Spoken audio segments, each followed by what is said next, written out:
Fernando, foi um jogo complicado, um jogo duro, as duas equipes buscaram bastante o gol, mas esse gol no final do Pedro Rangel acabou dando podemos dizer, foi um jogo caricato, podemos dizer assim, mas o que importa é os 3 pontos e sair na frente, levar a vantagem para o Couto Pereira e uma vitória muito importante que traz uma tranquilidade que o Coritiba esperava, né? Ah, perfeito. A gente sabia da importância da vitória do jogo de hoje, tanto no contexto das quartas de finais do Campeonato Paranaense, quanto para voltar a vencer em si, né? Desde o clássico que não conseguíamos o resultado de vitória e viemos para cá com esse objetivo, mesmo sabendo de como é difícil vencer aqui em Cianorte, né? Então, acho que foi tudo, a partir do momento que se definiu o adversário, foi tudo muito bem planejado, a gente investiu em vir antes, ficar muito bem acomodado lá no hotel que ofereceu uma boa estrutura e pudemos nos preparar muito bem para o jogo. E enfrentamos realmente aquele cenário de dificuldade que a gente esperava, né? Um campo bom, mas de característica mais fofa, mais pesada, e um calor muito forte, né? Mas a equipe se portou bem, fizemos aí uma opção por colocar um time com jogadores mais experientes, habituados a decisões na carreira, e eles conseguiram trazer o toque de experiência que era fundamental para essa mescla que a gente trouxe hoje aí com jogadores jovens também. Eu acho que a vitória, ela premia todo o esforço, todo o trabalho do grupo como um todo, tanto desses que jogaram aqui quanto daqueles que ficaram. E a gente sabe que deu um passo importante, mas ainda é uma quarta de final que obviamente está aberta. 1-0 é um placar mínimo e a gente vai ter que jogar muito bem e se apresentar no Couto de uma forma convincente para produzir o suficiente, merecer e conquistar essa classificação. Aqui, professor. Boa tarde, Seabra. Queria que você explicasse assim, a questão estratégica até, né, de manejamento desse elenco. Eu lembro que lá para Cascavel você explicou que era importante estar todo mundo junto, levar os jogadores mesmo que não fossem ser titulares. E agora você até parecia que ia partir por esse caminho, pelo que você falou, né? Depois do jogo lá contra o Red Bull Bragantino. Mas optou por essa divisão, né, do grupo, mesmo que não possa treinar por alguns dias, trouxe esses jogadores para cá. Foi motivado no que essa decisão? Olha, cada jogo tem o seu próprio cenário, né? E o jogo que passou também conta, né? Então foi um desgaste muito grande jogar 75 minutos com um jogador a menos, nas características do que foi o último jogo. E como a definição de adversário para o Paranaense só aconteceu no final de semana passado, não houve tempo viável de fazer uma logística de avião, ou seja, a gente veio com 8 horas e meia, 9 horas de ônibus na ida e também vamos pegar isso na volta. Então, isso afetaria demais o processo de recuperação daqueles jogadores que jogaram na quarta-feira. Então, a logística acabou sendo muito importante para que a gente tomasse essa decisão. Aqueles jogadores tiveram o estímulo de jogo, o ritmo de jogo. Aqui, o ritmo de jogo seria menor, de qualquer forma, mesmo que tivessem vindo, e não justificava em função do desgaste da própria viagem, diante da necessidade de recuperação que ficou evidente depois das características da partida e do tempo que a gente teria, porque a gente viajou já na quinta-feira.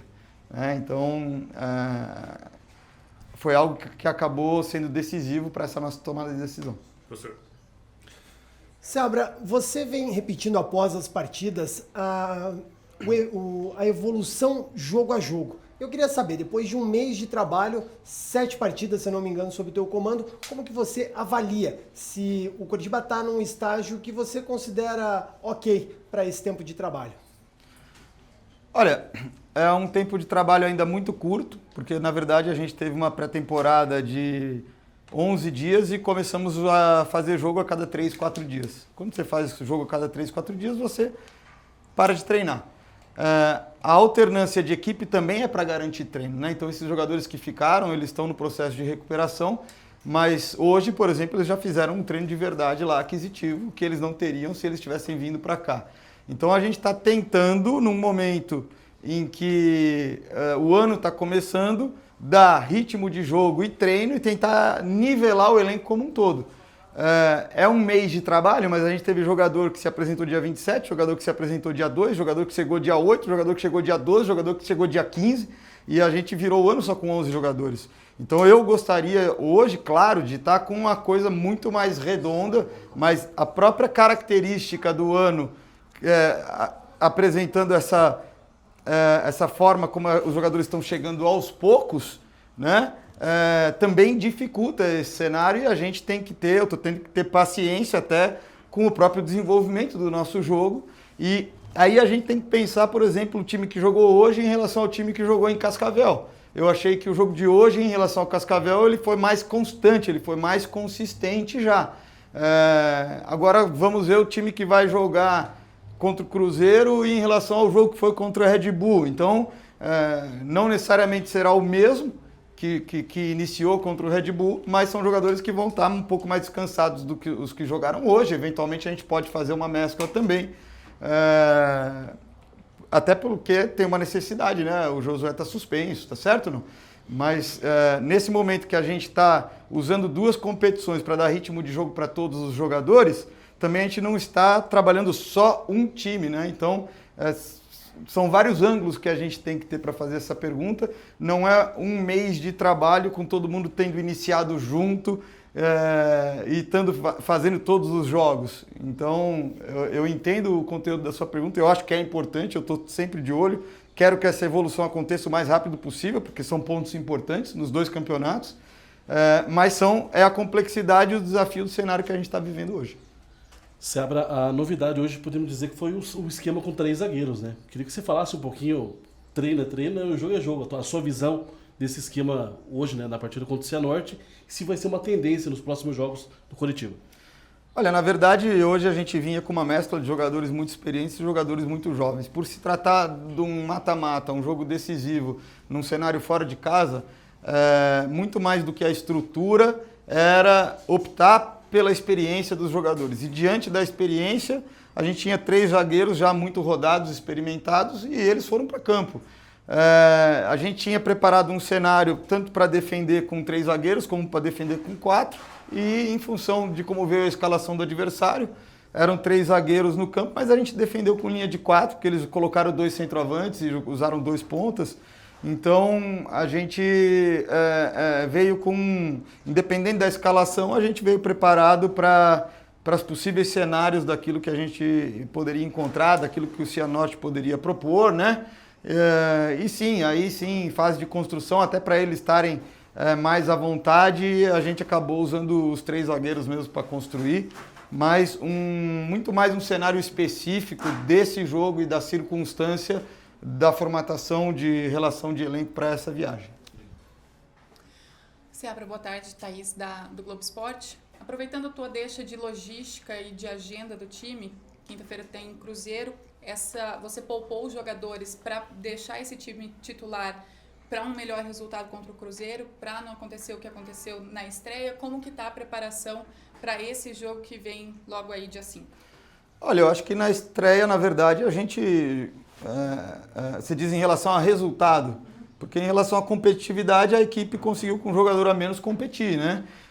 E na reta final do jogo foi mais empurrada, mas é normal, porque é muito tempo jogando com a menos, contra um time que mantinha aí o seu elenco, saiu com todos os titulares que já estavam no ano passado, teve só uma venda e uma contratação. Então, assim, existe não tem uma sincronia, né, entre as equipes nesse começo de ano. Cada uma está vivendo a sua própria realidade, principalmente aquelas que conquistaram o acesso da Série B para a Série A, né? Mas diante disso, entendo que a gente, contra o Cascavel, não colocou aqueles jogadores para jogar, entraram pontualmente, né? Ronier, Josué, e depois saíram jogando contra a equipe do Bragantino e estavam competindo de igual para igual. Até o momento da expulsão, com alternância, o comecinho do jogo melhora o Bragantino, no segundo terço ali do primeiro tempo melhora a gente, tivemos uma expulsão, ainda conseguimos competir bem no primeiro tempo, mesmo com um jogador a menos. Então, a ideia é que, na verdade, a gente possa proporcionar para a maior quantidade de jogadores do nosso elenco o estímulo de jogo e o estímulo de treino. Se a gente repete a equipe, a gente só dá estímulo de jogo, porque jogando a cada 3, 4 dias não se treina. Você recupera, faz um treino estratégico, vai para o jogo. Para recuperar são 2 dias a 3. Recupera, faz um treino estratégico, vai para o jogo. Então, quando a gente troca a equipe, a gente permite que todos joguem, todos recuperem, todos tenham treino aquisitivo e vá para jogo. Então, a gente usa isso como uma forma de pegar um calendário que é mais irracional do ponto de vista técnico esportivo, não do ponto de vista político-econômico, tá certo? E a gente traz uma racionalidade técnica esportiva para o calendário quando a gente promove esse tipo de situação e a gente garante minutagem para todos os jogadores do elenco e garante competitividade, porque todos estão tendo a chance de jogar. Último aqui, professor. Seabra, Mari da Massa FM, o Coritiba vivendo 2 atmosferas, né? O Brasileiro Série A que começou recentemente e o final já do Paranaense. O que significa, então, para o Coritiba levar esse campeonato paranaense, né? Tendo em vista que vocês estão em Série A também, um momento aí delicado para o elenco todo, né? Com essa variedade de jogos. O que significa, então, Seabra, para o Coritiba a conquista do título do Paranaense? Olha, é muito importante para a gente. O Coritiba é um protagonista do estado do Paraná. Né? Esse daqui seria o 40º título, caso a gente consiga né, esse sucesso. Então, a gente está empenhado na busca desse título. Agora, a gente está empenhado na busca desse título dentro da coerência do nosso planejamento para o ano. Né? Todos os jogos que a gente entrar, a gente vai fazer o melhor possível para buscar o resultado diante desse desafio de conciliar não só as competições, mas as logísticas das competições também. Tá certo? Agora, os jogadores, a comissão, a direção do clube, né, a nossa conversa interna e a nossa própria cobrança é de brigar pelo título e conquistar o título do Campeonato Paranaense. Agora, a gente vai fazer isso dentro de uma racionalidade para que a gente tenha a melhor temporada, né, durante todo o ano, porque não adianta ganhar uma corrida de 100 metros, você tem que chegar no final da maratona. Professor, só o último, o Nicolas pediu só para fazer uma opinião, claro, que todo mundo quer saber aqui. Passou, né? As perguntas passaram e a gente teve um fato inusitado que foi esse gol, né? Queria que você falasse sobre ele, se já viu algo parecido, enfim, e garantiu um resultado importante, né? Sim, só no YouTube, né? Assim, quando você vai buscar essas coisas assim, mas em um jogo que eu tivesse ao vivo, assistindo ou trabalhando, é a primeira vez que eu vi, né? E isso é um detalhe assim muito importante, né? Porque uma coisa é o futebol que a gente vê na TV, outra coisa é o que a gente vive no campo de jogo. Então, nesse momento do gol, estava ventando muito. O campo, ele tem uma característica diferente. Tem lugares que ele é mais fofo, tem lugares que ele é um pouco mais duro. Então, o kick da bola não é tão previsível, tá certo? O Rangel bate muito pesado na bola.